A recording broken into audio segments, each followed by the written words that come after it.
महाराष्ट्र के बीड जिले के पाटोदा तालुका के दासखेड़ गांव में 200 एकड़ से ज्यादा भूमि पर की गई शिमला मिर्च की खेती अब संकट में है। मौसम में अचानक बदलाव और मानसून पूर्व बारिश के चलते इस फसल पर बोकड़िया वायरस का गंभीर असर देखने को मिल रहा है। कृषि अधिकारियों के अनुसार 80% फसल बर्बाद हो चुकी है। फसलों के नमूने जाँच के लिए प्रयोगशाला में भेजे जाएंगे।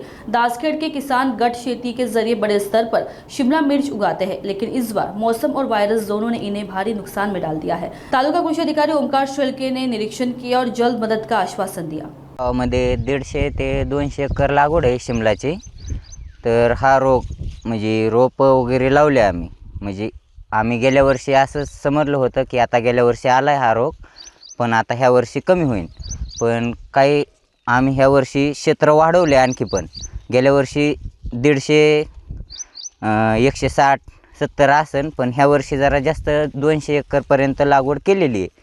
पण का रोप लावल्याच्या नंतर हा रोपात म्हणजे असा लय प्रमाणात दिसत नव्हता, थोडाफार दिसत होता, पण लावल्यानंतर 10 ते 12 दिवसानंतर हा जास्त दिसायला लागला। आणि जर हा ऊन पाऊस झालं तर हा म्हणजे जास्त ही व्हायला लागला। आणि हा बोकडा नावाचा प्रकार आहे।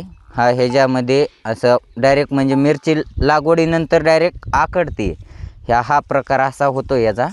म्हणजे ही एक झाड नाही, डायरेक्ट 100% झाले। ह्या वर्षी 100% झालेलं, गेल्या वर्षी 30 ते 40% होतं, त्यामुळे काय असं म्हणजे एवढं ही काय नाही झालेलं, पण ह्या वर्षी 100% झालेलं। हा प्रकार खूप वाढलेला यंदा। कमीत कमी 1.5 ते पावणे 2 लाख रुपये खर्च आहे। त्याचं मल्चिंग आलं, बेड ओढणे आलं, त्याचा मल्चिंग हातरायला लेबर आलं, ते रोप 2 रुपयाला एक आहे। त्याच्यामुळं एकरी 12,000 रोप बसतं, तर 12 दुने 24,000 रुपये हा रोपाचा खर्च होतो।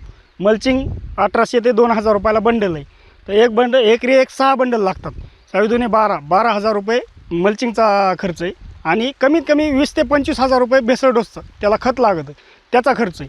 आणि लागवडीपासून आज कमीत कमी 7-8 दिवस झालं लागवड होऊन, तर आतापर्यंत कमीत कमी 5 फवारण्या झाल्यात। एका फवारणीला 1,500 ते 2,000 रुपये खर्च, तरी 5 म्हणलं तरी 10,000 रुपये खर्च तो फवारणीचा झाला। म्हणजे असा मिळून आतापर्यंत कमीत कमी 1.5 ते पावणे 2 लाख रुपये खर्च झालेला आहे। आणि ही जी रोप आहे ह्याच्यावरती लागवड केल्यापासून 2च दिवसात व्हायरस दिसायला लागलेला आहे।